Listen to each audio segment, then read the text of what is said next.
विक्रम बेताल की प्रारंभिक कहानी। विक्रम बेताल की प्रारंभिक कहानी कुछ इस प्रकार है। बहुत समय पहले की बात है। उज्जैन नाम के राज्य में राजा विक्रमादित्य राज किया करते थे।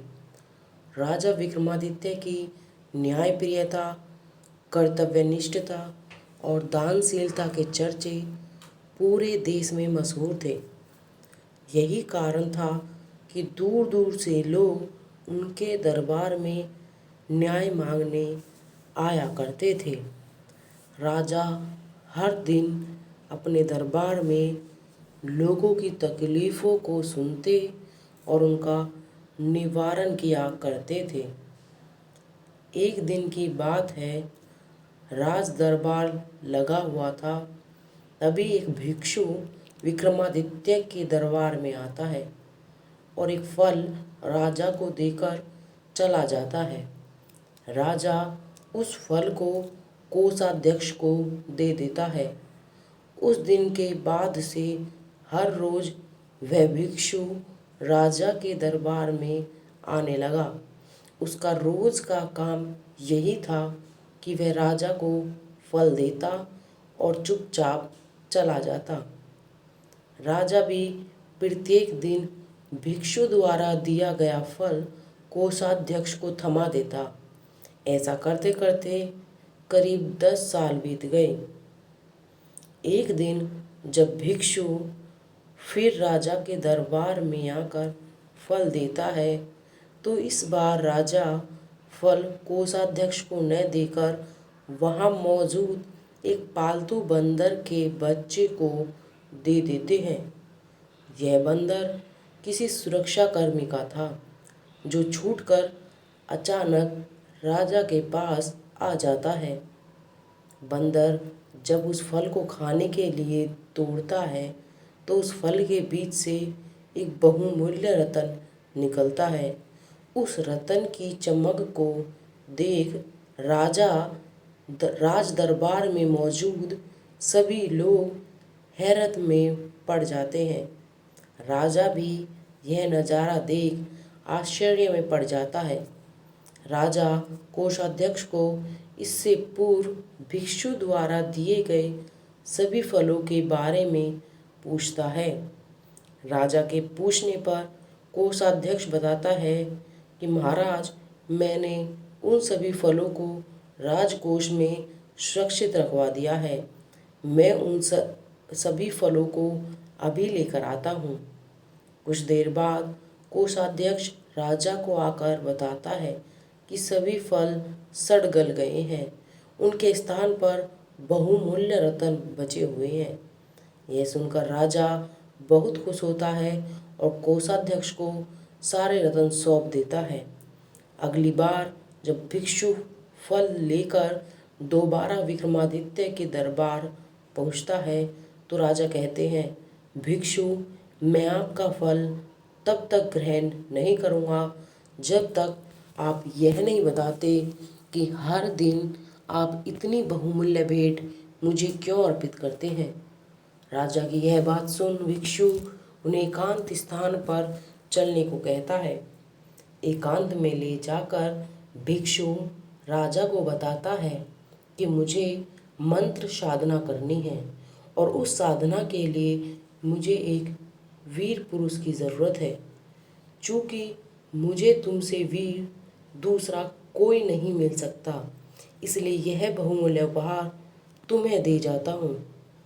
भिक्षु की बात सुन राजा विक्रमादित्य उसकी सहायता करने का वचन देते हैं। तब भिक्षु राजा को बताता है कि अगली अमावस्या की रात को उसे पास के शमशान आना होगा, जहाँ वह मंत्र साधना की तैयारी करेगा।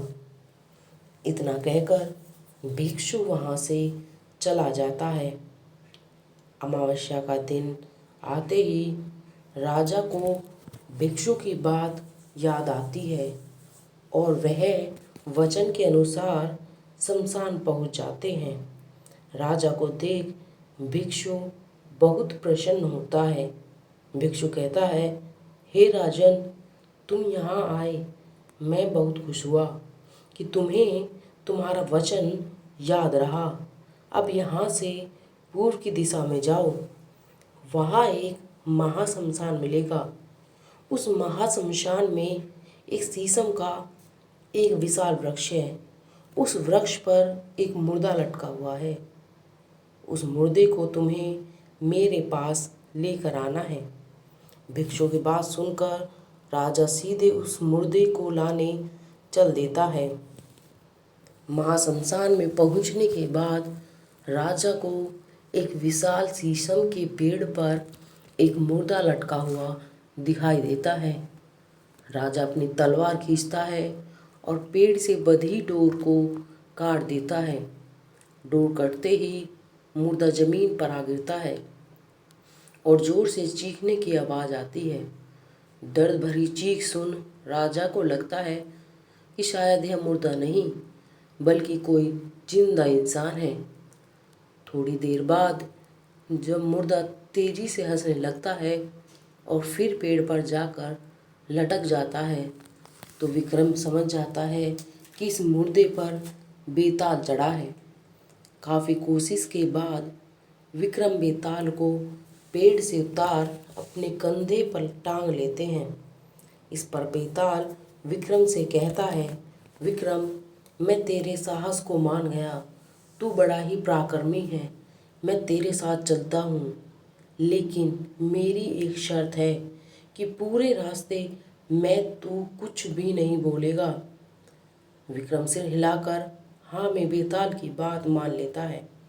इसके बाद बेताल विक्रम से कहता है कि रास्ता लंबा है, इसलिए इस रास्ते को रोमांचक बनाने के लिए मैं तुझे एक कहानी सुनाता हूँ। तो यह थी विस्तार से राजा विक्रम, योगी और बेताल की आरंभिक कहानी। यहीं से शुरू होता है बेताल 25 की 25 कहानियों का सफ़र, जो बेताल एक एक करके विक्रम को सुनाता है। कहानियों के विक्रम बेताल के इस भाग में आपको बेताल 25 की सभी कहानियाँ एक साथ पढ़ने को मिलेंगी। कहानी से सीख।